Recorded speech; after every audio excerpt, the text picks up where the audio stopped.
First question, ano po ang nagpapasaya sa inyo? What makes you happy? Tanungin mo yung katabi mo, ano nagpapasaya sa iyo? Kung kasama mo yung asawa mo, pakisabi sa kanya, syempre ikaw. Ikaw nagpapasaya sa akin. Sweet naman. What makes you happy? Base po sa mga research sa science, actually po, marami po ito. Kumuha lang po ako ng kaunti. Bahala na kayo tumingin sa Google. Ang sabi po, what makes you happy? Akala ng tao, pera ang magpapasaya sa kanya. Kung pera ang iniisip mo na sana madami akong pera. Kasi buti pa pera, may tao. Ang tao walang pera. Malungkot tuloy. Huwag mo isipin na ang pera lagi magpapasaya sa tao dahil maraming may pera pero malungkot. Ito base po sa science, pag-aaral ng mga dalubhasa. What makes you happy? Science says that genuine smiling makes us happier. Yun daw pong ngiti na genuine, yung totoo, yung hindi po fake. Yan po ay nakakapagpasaya lalo. O sige nga po, pakibigyan nga ng matamis na ngiti yung katabi mo na mas matamis pa sa bukayo. Yung genuine. Kasi po, sa isang pag-aaral, yung pong mga nagtatrabaho, empleyado, na nagtatrabaho ng may ngiti, yung genuine, natapos na po yung 8 hours ng overtime na, masaya po siya. Hindi po siya pagod. Unlike naman po yung mga empleyado na fake po yung ngiti. Good morning, sir. Morning, ma'am. Yung fake po, fake. Plastic. Pagdating po ng hapon, pagod na pagod yan. Dapat po, totoo yung ngiti natin. Sige nga po, isa pa pong totoong ngiti, bitawan natin sa katabi natin. Yan. Hanggang matapos ang maghapon natin, masaya po tayo. Genuine, smiling. Science shows that simply planning a vacation can cause a spike in serotonin. Ito po ay isang happy chemical sa brain po natin. Ang sabi po, yun lang pong nagpaplano ka ng bakasyon, ay tumataas na po yung happy chemical sa utak natin. Okay? Kaya ang sabi po nung nabasa ko, kahit hindi ka na magbakasyon, plano-plano lang, magiging masaya ka na. Napansin nyo, pag nasa planning tayo ng isang event, ng isang bakasyon, di ba napakataas ng emotions natin? Meron pong gumagalaw po sa utak natin na happy chemical. Pero pag nandoon ka na, nakita mo ang init, kulang sa, alam mo yun, pagtanggap yung mga tao, traffic, parang iba yung saya mo nung nagpaplano ka. Okay? Kaya kahit wala po kayong budget, pwede po kayong magplano ng bakasyon. Palakpakan po natin ang Panginoon. Hallelujah. At para hindi naman po masira ang inyo pong bakasyon, ayan, si Sister Chris, ang aking may bahay, mahusay po yan na event organizer. Praise God. Kahit may bagyo po, gumaganda po yung panahon pag yan po ang nag-organize ng event. Totoo po yan. Marami na akong patotoo yan. Praise God. Purihin ng Diyos.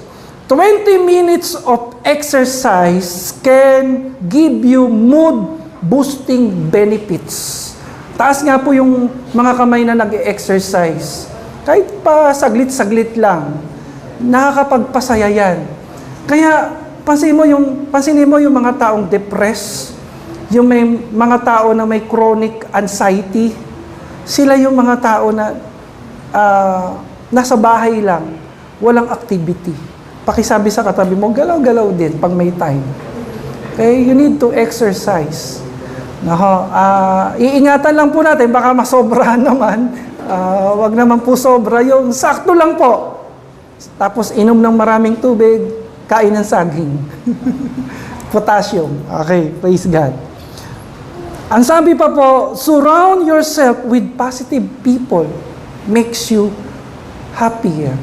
So kapag ang mga tao sa paligid mo ay positibo, tanungin mo yung katabi mo, positibo ka ba?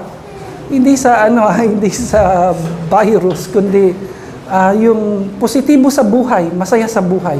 Kaya nga pag discourage ka, makipag-usap ka sa mga taong may positive, may tamang pananaw, yung masayahin. Makikita mo, gagaan yung pakiramdam mo. Amen. Sige, pasalamatan mo yung katabi mo na nakaka-encourage. Sabi mo, thank you sa katabi kita ngayon, nabibless ako sa iyo. Nakakagaan ka ng kalooban. Amen. Now, punta tayo sa Biblia. Ano naman po ang nagpapasaya sa isang anak ng Diyos? Katulad ni King David. Ang sabi po ni King David sa Psalms 119, verse 162, ang sabi niya, basahin po natin, I rejoice at your word as one who finds great treasure. Ang sabi ni David, napakasaya ko dahil para akong nakahukay ng kayamanan nung ang salita mo, O Diyos, ay mapa sa akin. Sino pong masaya na may word of God ka sa buhay? Si David po, masaya siya. Bakit po siya masaya? Una, mahal niya ang Panginoon. Pangalawa, dahil po sa salita ng Diyos, David won many battles. Dahil sa word of God, nagwawagi siya palagi.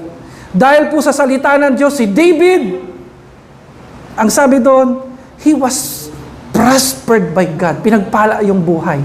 He has eternal life.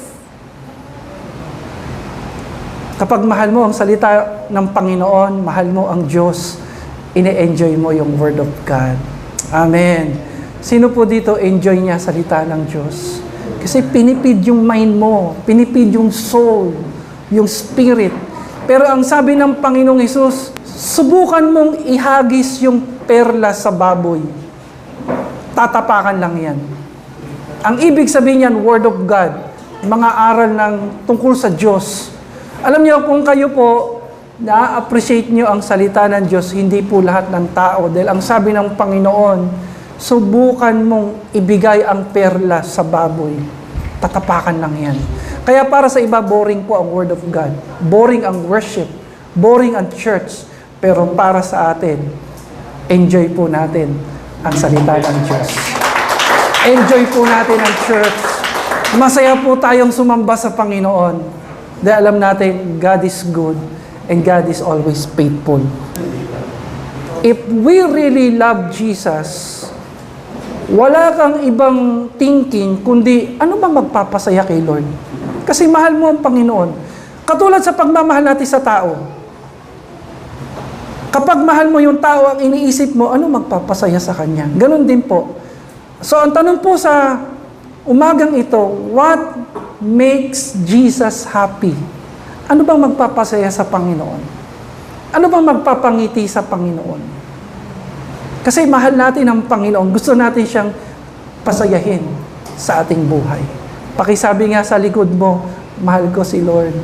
Gusto ko siyang pasayahin. Mahal na mahal ko ang Diyos. Praise God. Sabi po nung sinabihan ng dalaga, sino mahal mo? Si Lord. Si Lord ang mahal ko. Hallelujah. Safe naman, no? Purihin ang Diyos. Tingnan po natin yung dalawang event sa Biblia na makikita natin talagang napasaya nila ang Panginoon. Dito po sa Luke chapter 7, verse 44. Babasahin ko po sa Tagalog para mas makita po natin. Ang sabi dito sa Luke 7, 44 hanggang 48, nilingon niya ang babae at sinabi kay Simon, nakikita mo ba ang babaeng ito? Pumasok ako sa iyong bahay at hindi mo man lamang ako binigyan ng tubig para sa aking mga paa. Kasi dito ang Panginoon, in-invite siya ng isang Pariseyo.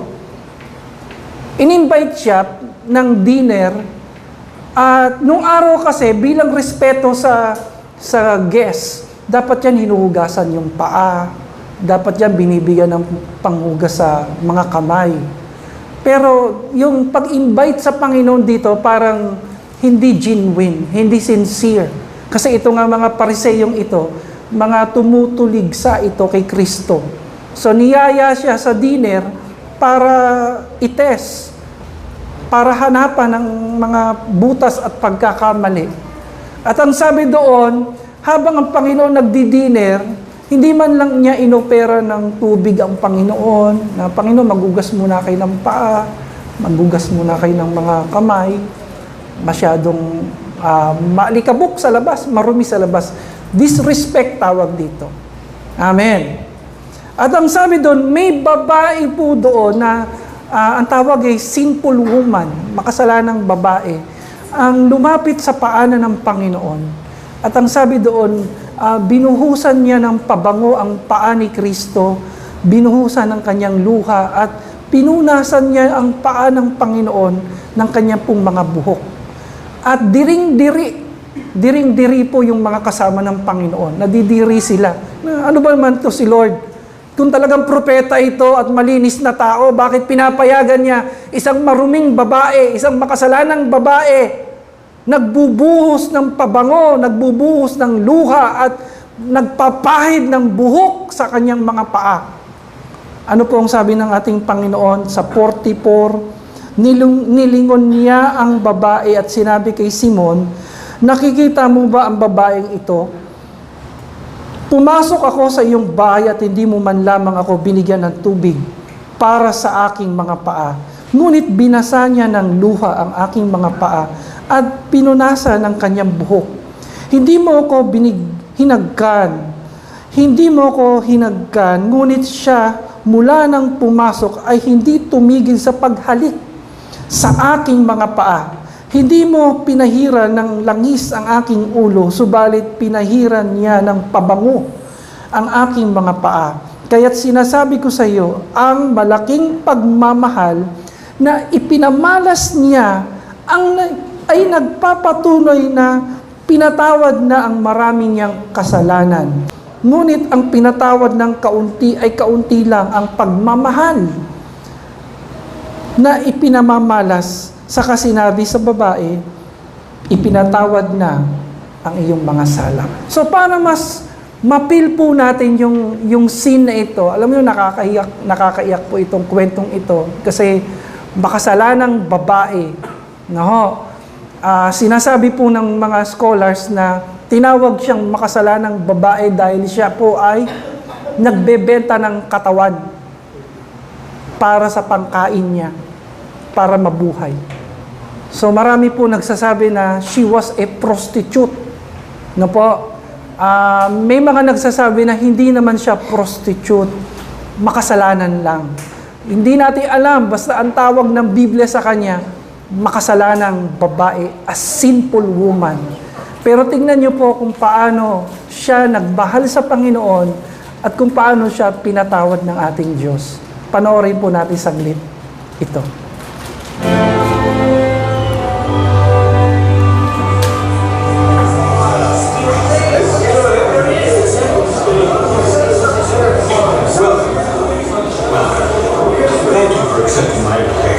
We've been waiting for you. I thank you for your invitation, Simon. I can't. I don't deserve his love. It's not true. Jesus accepts everyone. Let him into your heart.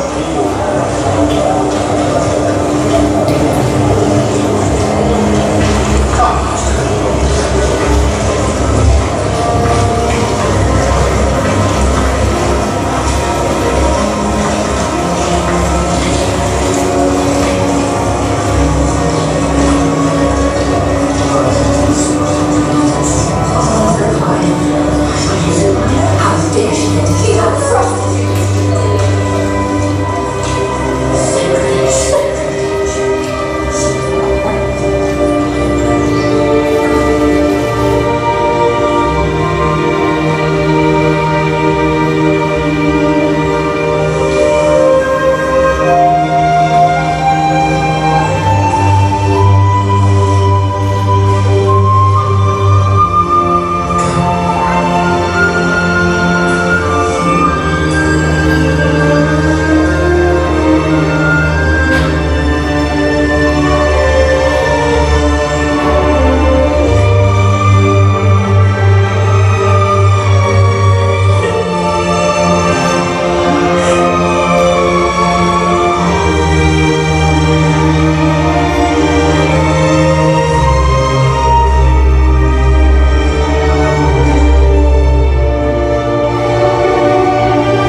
she is. She is a sinner. Simon, I have something to say to you. You see this woman? I entered your house, and you gave me no water for my feet. But she has washed them with her tears, and wiped them with her hair. You did not greet me with a kiss, but yet she hasn't stopped kissing me. You did not anoint my head with oil, but yet she has anointed my feet. So I say to you, her sins are forgiven, as her love deserves.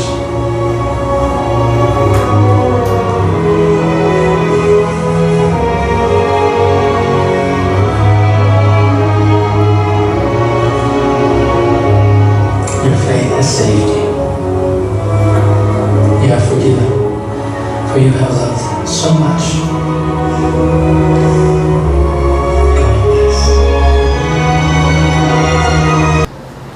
Yung babaeng pong yan ay talaga naging follower ni Jesus Christ yan. Hindi lang sa magagandang sitwasyon ng buhay, kundi hanggang sa kamatayan ni Kristo. Talaga naging faithful po siya.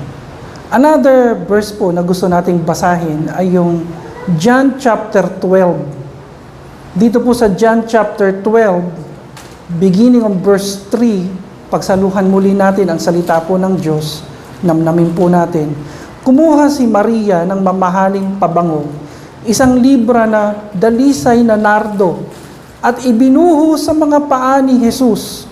Pagkatapos, pinunasan ng kanyang buhok at humalimuyak sa buong bahay ang pabango. Si Judas Iscariote, ang alagad na magkakanulo kay Jesus, ay nagsabi, bakit hindi ipinagbili ang pabango? Dito po sa tagpong ito, si Judas naman po yung kumukontra. Kanina po sa napanood natin, ang pangalan niya ay si Simon. Dalawa po yan, Simon the leper at saka yung Simon na Pariseo. Dito po sa sitwasyong ito, si Judas po ang kumukontra sa alay ng pagsamba ng babae. At ang sabi niya, bakit hindi ipinagbili ang pabango at ibinigay sa mga dukha ang pinagbilhan? Maaring umabot sa 300 dinaryo ang halaga niyan. Hindi dahil siya'y may malasakit sa mga dukha, kaya niya sinasabi yaon, kundi dahil siya'y magnanakaw. Siya ang nag-iingat ng kanilang salapi at kinukupit niya ito. Sumagot si Jesus, ano't siya'y ginugulo ninyo? Pabayaan ninyong ilaan niya ito para sa paglilibing sa akin. Habang panahoy kasama ninyo ang mga duka, ngunit ako'y hindi ninyo kasama sa habang panahon. Another short video po, no, para mas mapil lang po natin yung tagpong ito. Praise God. 6 days before the Passover, Jesus went to Bethany, the home of Lazarus, the man he had raised from death.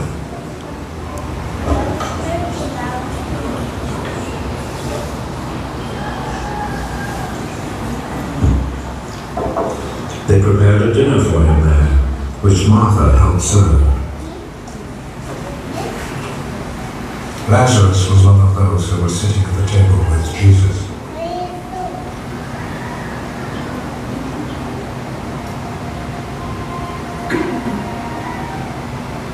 Then Mary took a whole pint of a very expensive perfume made of pure nard, poured it on Jesus' feet, and wiped them with her hair. The sweet smell of the perfume filled the whole house. One of Jesus' disciples, Judas Iscariot, the one who was going to betray him, said, Why wasn't this perfume sold? For 300 silver coins. Sayang daw. Money given to the poor. He said this not because he cared about the poor, but because he was a thief. He carried the money bag and would help himself from it. Leave her alone. Let her keep what she has for the library.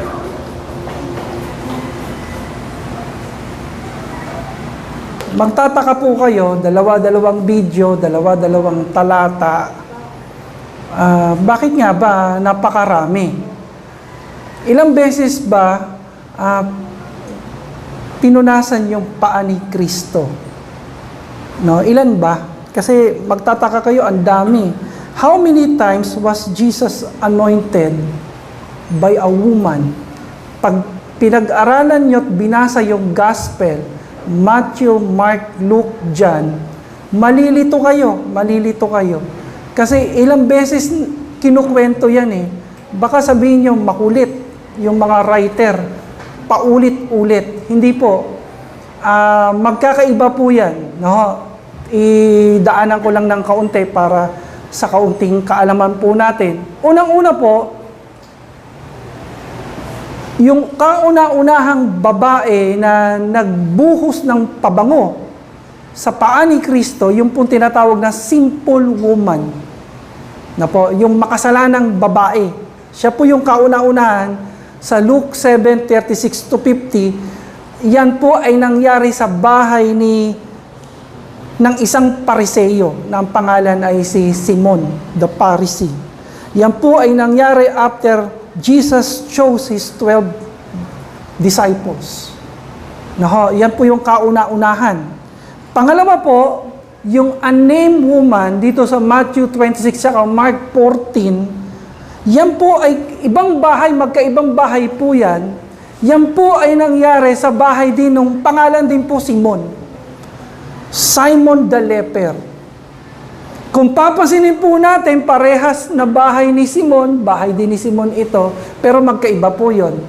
Yung isa po ay Simon the Pharisee, Simon the leper. Hindi ba parehas, pastor, yun? Na si Simon na Pariseyo ay leper din po. Hindi po pwedeng maging Pariseyo yung isa pong tao na may leprosy nung araw. At ang sabi po ng Biblia, diyan po sa Matthew 26 and Mark 14, yan po ay 2 days before His death. 2 araw bago siya ipako sa krus. At ito pong pangatlong pangyayari, si Mary of Bethany sa John 12. Si Mary of Bethany, kung naalala nyo, siya po yung kapatid ni Lazaro. Kaya nga sa video, magkaiba po ng muka. Si Mary of Bethany, kapatid yan ni Lazaro na binuhay ni Kristo mula sa kamatayan. So, naalala po natin. Si Mary of Bethany, makikita nyo, 2 beses siyang nasa paanan ni Kristo. Sa Luke 10, nandoon din siya sa paanan ni Kristo. Pero hindi siya nagbuhos ng pabango. Sa Luke 10, ang pangyayari doon, yung kapatid niya na si Martha, nagwawala, nagagalit. Kasi inaasikaso niya yung pagkain ni Jesus at ng mga disipulo ng kanyang kapatid. Ang ginagawa po nung Mary, nakaupo sa paanan ng Panginoon, kaya nagre-reklamo siya, Panginoon, sabihan mo naman yung kapatid ko. Tulungan naman niya ako dito. Andiyan lang siya, nakaupo sa paanan mo, nakikinig. Pero ang sabi ng Panginoon kay Martha, Martha, Martha, naliligalig ka. Hindi galit po ang Panginoon doon kasi pag tinawag ka ng Panginoon ng 2 beses, Martha, Martha, may pagmamahal yun. Martha, Martha, naliligalig ka, relax ka lang, chill ka lang, pinili ni Maria ang umupo sa aking paanan. Ito ay mabuti. Kaya po sa John 12, pangalawa na po ito, na pag-upo ni Maria sa paanan ni Kristo at dito siya nagbuhos ng pabango. At that time, si Martha po, kalmado na siya. Relax. Pakisabi sa katabi mo, relax. Chill ka lang. Panatag ka lang. Nasa presensya ka ng Panginoon. Amen! Palakpakan po natin ang Panginoon. Dito, sa tagpong ito, makikita nyo ang Panginoon napasaya nila. Ang Panginoon nalugod sa kanila. Sapagat natagpuan sila ng Panginoon sa kanyang paanan. Umiiyak, binabasa ng luha. Yung paa ng Panginoon, pinupunasan ng kanilang buhok, pinupunasan ng kanilang pabango. At ang Panginoong Hesus, lugod na lugod. Pakisabi nga sa katabi mo, ikaw na nakaupo dyan ngayon, na nakikinig sa salita ng Diyos, nalulugod sa iyo ang Panginoon. Jesus is pleased. Jesus is happy with you. Amen. Amen. Kasi pwede ka namang umupo sa mga gawaing sanlibutan. Di ba? Saan nakaupo yung mga tao ngayon? Siguro yung iba nasa sabungan. Yung iba nasa sugalan. Nakaupo doon sa tambayan. Pero tayo po, nakaupo po tayo sa harap, sa presensya ng Panginoon, nagpapasalamat at nagpupuri sa Kanyang pangalan. Palakpakan po natin ang ating Diyos. Hallelujah! Sa Amos 5:21-23, dito, nagalit ang Diyos. Ang Diyos pala nagagalit din. Hindi pala lahat ng worship kinatutuwaan ng Diyos. Alam niyo po ba yon? Akala natin lahat ng worship, masaya si Jesus, lahat ng mga alay, lahat ng handog. Hindi po. May mga worship po na galit pala ang Diyos. Sa Amos chapter 5:21-23, ang sabi ng Panginoon, pwede ho bang basahin natin ang sabay-sabay? 1, 2, 3, louder. I despise your religious festivals. Your assemblies are a stench to me, even though you bring me burnt offerings and grain offerings. I will not accept them. Though you bring choice fellowship offerings, I will have no regard for them. Away with the noise of your songs. I will not listen to the music of your harps. Dito galit pala ang Diyos. Dito hindi nalulugod ang Panginoon. Now, may mga iba po, ang paliwanag nila dyan, sabi kasi dito, away with the noise of your songs. Pag ininterpret nila yan, Kuya Seg, sabi dyan, ay, ayaw pala ng Diyos ng maingay na kantahan. Sabi kasi dyan, away with the noise of your songs. Ay, ayaw pala ng Panginoon yung maingay. Hindi po, pakisabi po, out of the context. Ang konteksto po niyan, kaya galit po ang Panginoon dyan, kasi kumakanta sila, sumasayaw sila, pero wala sa puso. Sumasamba sila, nagpupuri sila sa Panginoon, pero yung buhay po nila, nasa karumihan. Parang nag-aalay sila ng tubig sa Panginoon. Kayo po ba, iinom kayo ng tubig na marumi? Halimbawa, konting alikabok. Isang paa ng ipis, pwede? Sila po parang ganon, nag-aalay sila sa Diyos ng pagsamba na, Panginoon, pinupuri ka namin, sinasamba ka namin, narito ang aming buhay. Pero yung inaalay nila, marumi. May lasa nga, hindi, joke lang. Ang point lang, kung marumi man po, naging marumi man po tayo, pwede pa rin po tayo lumapit sa Diyos. Tanungin niyo po sa akin, paano po, Pastor? Wala kang ibang dapat gawin kundi pakuluan mo sa banal na Espiritu, sa apoy ng Espiritu Santo ang iyong buhay. At sabihin mo, Lord, i-purify mo, Panginoon, ang aking bibig, aking pananalita, i-purify mo ang aking katawan, ang aking awit ng inyong banal dugo. At kapag ito ay pinalinis mo sa Panginoon, malaya ka na makakapag-alay sa Diyos. Amen! Palakpakan po natin ang Panginoon.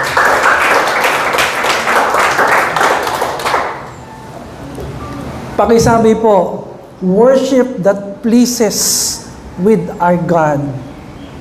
Worship that pleases God. Bibilisan ko na po ito. Ano ba yung worship na nakakapagbigay lugod sa Diyos? Kasi hindi pwedeng sasamba tayo sa Diyos na hindi siya malugod.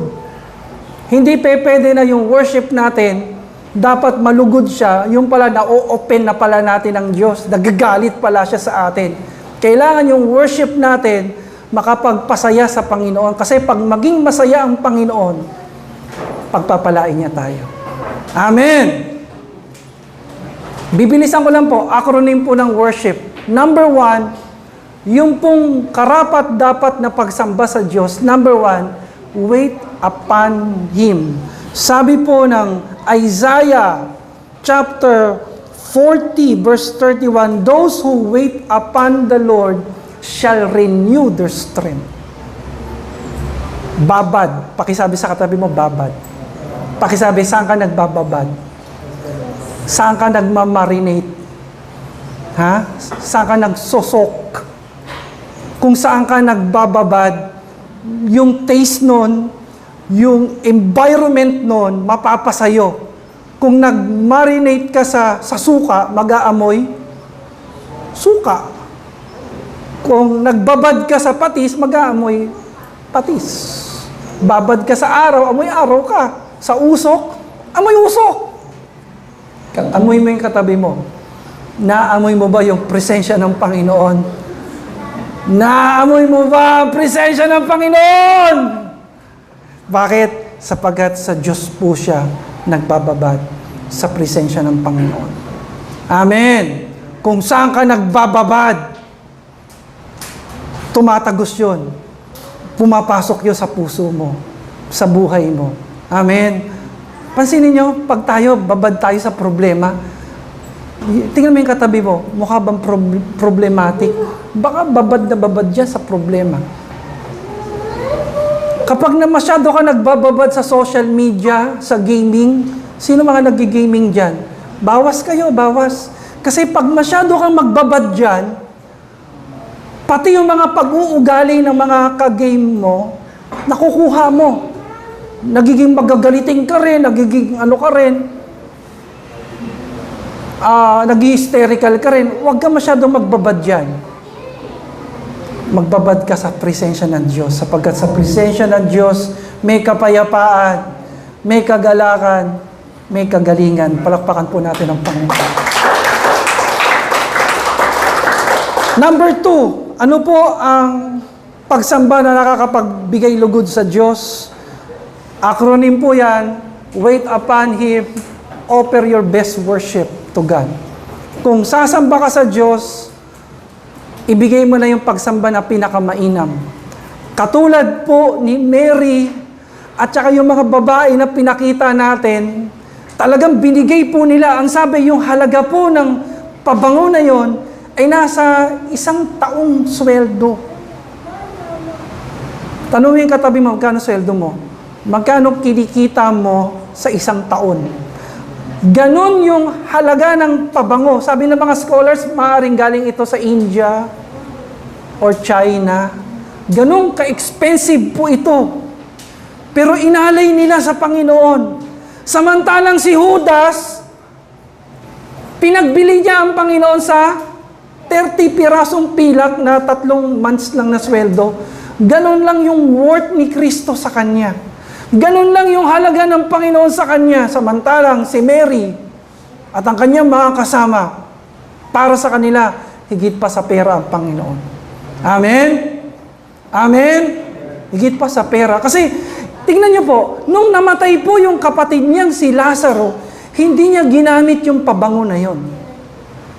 And according po sa mga pag-aaral, ito po mga Hudyong babae na ito, katulad ni Mary, pamana ito ng magulang. At yun po'y nakalaan para sa magiging husband.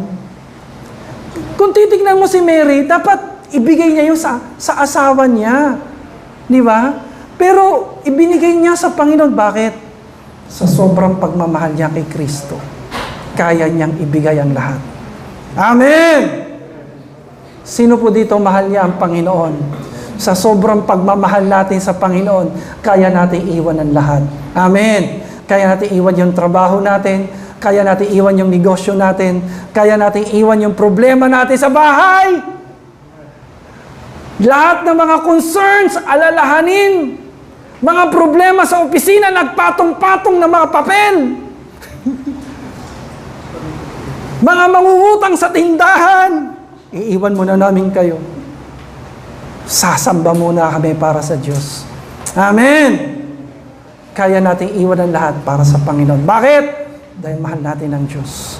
Pangatlo po, acronym po yan, wait upon the Lord, offer your best, worship to God, rest at His feet. Magpahinga ka, kapatid. Pakisabi sa katabi mo, pahinga ka. No, pahinga ka sa Panginoon. Pahinga ka sa presensya ng Panginoon. Rest at His feet. Ito pong sinful woman neto, hindi po siya invited, pero pumunta siya sa party. Anong tawag po sa tao na hindi naman invited, tapos pumunta sa handaan? Gate crusher. Pwede natin tawagin itong babaeng ito, gate crusher. Amen? Tindi, no? Pagdating sa presensya ng Panginoon, hindi mo ko kailangan i-invite. Pagdating sa gawain ng Panginoon, hindi mo ko kinakailangan pilitin. Pagdating sa worship, hindi mo ko kinakailangan i-remind. Pupunta at pupunta ako dahil sabik ako sa presensya ng Diyos. Gate crusher ako pagdating sa presence ni Lord. Amen. Pakisabi nga sa katabi mo, hindi mo ko kailangan invite, hindi mo ko kinakailangan i-text, hindi mo ko kinakailangan i-video call. Nasaan ka na? Hindi mo ko kinakailangan salitaan pa ng kung ano-ano para lang sabihin mo sa akin na mag-worship ako, sasamba at sasamba ako dahil mahal ko ang Diyos. Ito pong si Mary po, 2 beses siya na nasa paanan ni Kristo sa Luke 10 at saka sa John 12. Anong ibig lang sabihin dito? Si Mary po yung taong addict. Talagang walang sawa. Talagang sabik na sabik sa presensya ng Panginoon. Biruin mo, kada may pagpupulong, kada may meeting, saan mo makikita si Mary? Sa kusina? Hindi. Si Mary po laging nasa paanan ni Kristo. Lagi po siyang nandun. Ewan ko kung bakit. Siguro, kaya ho siya ganon. Dahil sabik na sabik siya sa presensya ng Panginoon. Yung parang hindi niya kaya ng wala ang Panginoon. Malayo sa Panginoon. Malayo sa gawain ng Panginoon. Wow. Bakit? Dahil mahal niya ang Diyos. Mahal niya si Jesus. Si Mary po, laging nasa paanan ng Panginoon. Tanungin mo yung katabi mo, ikaw ba ay nasa paanan ni Kristo? Okay? Baka nasa iba kang paanan. Mas maganda ho sa paanan ni Kristo. Sa presensya ni Kristo, may kapayapaan, may kagalakan, may kasiyahan, may kagalingan. Palakpakan po natin ang Panginoon at purihin ang kanyang pangalan. Letter S. S stands for serve Him with gladness. Si Mary po, yung kanyang paglilingkod, hindi po fake, genuine. Talagang totoo. Totoo yung kanyang paglilingkod. Masaya siya. Sino pong masaya ngayon? Good po yan. Dito po makikita nyo si Martha sa Luke 10, yung kanyang paglilingkod sa Panginoon, fake. Hindi po genuine. Kasi si Martha yung taong naglilingkod sa Panginoon ng galit. Naglilingkod siya sa Panginoon pero stress. Naglilingkod siya sa Panginoon pero worried. Naglilingkod siya sa Panginoon pero nag-hysterical. May ganun po pala. Kaya dumating po yung time, bigla siyang sumabog, di ba? Nag-aalit siya sa harapan ng Panginoon. Sabi niya, Panginoon, sabihin mo naman sa sister ko, tulungan naman niya ako. Alam mo, kapag ang paglilingkod mo sa Diyos hindi sincere, sasabog ka. Kahit magpaka-plastic ka at ipakita mo na masaya ka kunwari, pero kung hindi tao sa puso yan, baka mamaya magkaroon ka lang ng problema, magkaroon lang ng konting depresya, bigla kang sasabog. Huwag ganun, kapatid. Mas maganda po, maglingkod po tayo ng may kagalakan, katulad po ni Mary. Naglingkod po siya sa Panginoon na may kagalakan. Next, ang sabi diyan, ano ba yung worship na tinatanggap ng Panginoon? Humble yourself. before the Lord. Makikita po natin si Mary at ito pong mga kasama niya, grabe po yung pagpapakumbaba. Grabe yung pagpapakumbaba. Bakit? Kasi po, hindi po normal sa isang babae yung pumunta ka sa paanan ng isang lalaki na propeta, tagapagturo. Hindi po normal yun eh. Na publicly, iiyak ka doon, babasain mo yung luha, yung kanyang mga paa, papahiran mo ng buhok. That's not normal. Nakakahiya po yun. Nakakahiya. Pero kay Mary at sa kanyang mga kasama, kung mahal mo ang Panginoon, walang nakakahiya. Kaya kong gawin ang lahat dahil mahal ko ang Panginoon. Amen! Sino pong hindi nahihiyang pumalakpak sa Panginoon? Sino pong hindi nahihiyang sumigaw ng papuri sa Panginoon?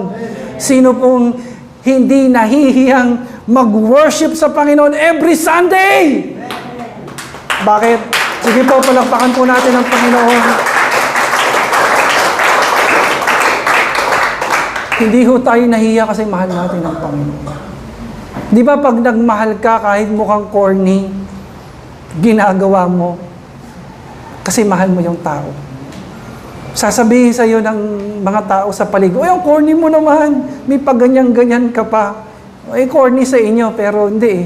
Mahal ko siya eh. Ganon din po sa Panginoon. If you really love God, hindi ka nahihiya. Lahat gagawin mo para sa Kanya. Nagpapakumbaba ka sa Kanyang harapan. At ang sabi ng Biblia, James 4:6, humble yourself before the Lord, and He will lift you up. God opposes the proud, but He gives grace to the humble.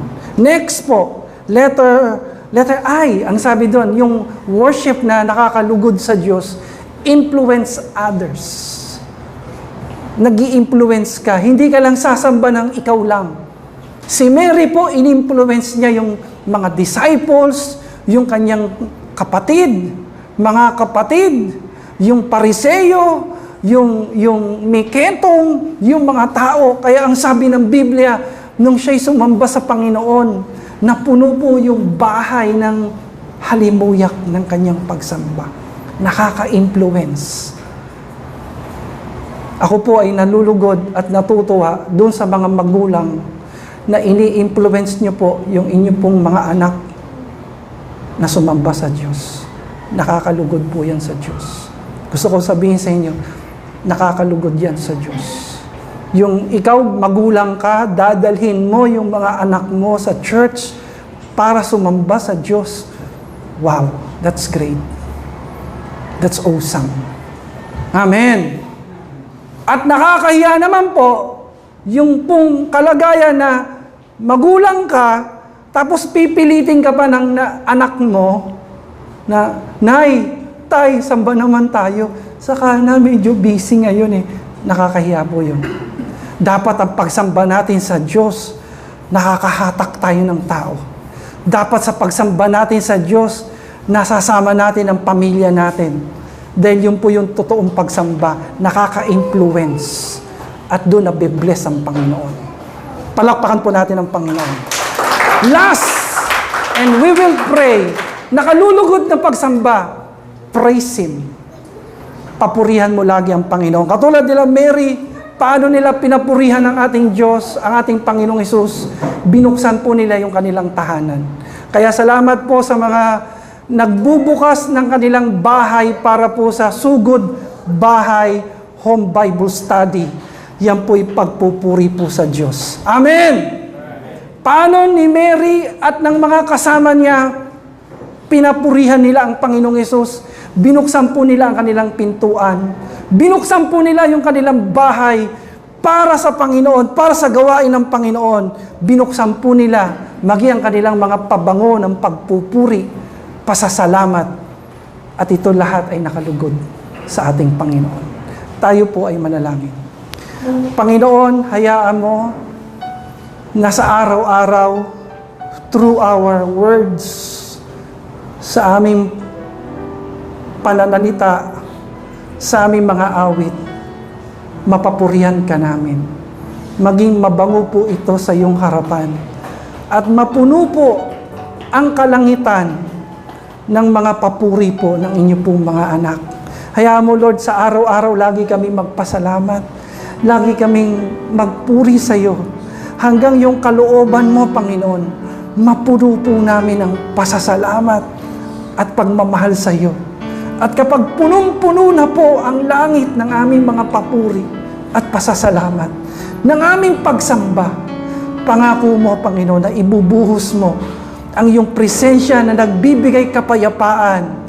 Ibubuhos mo ang presensya mo na nagbibigay kagalakan, nagpapawi ng takot, nagpapawi ng kalungkutan, nagpapawi ng anumang sakit at karamdaman, nagbabago ng buhay. Kaya Lord, tanggapin mo ang aming pagsamba, ang aming papuri, at ibuhos mo ang iyong Espiritu Santo, ang inyong presensya na nagpapalakas po sa amin.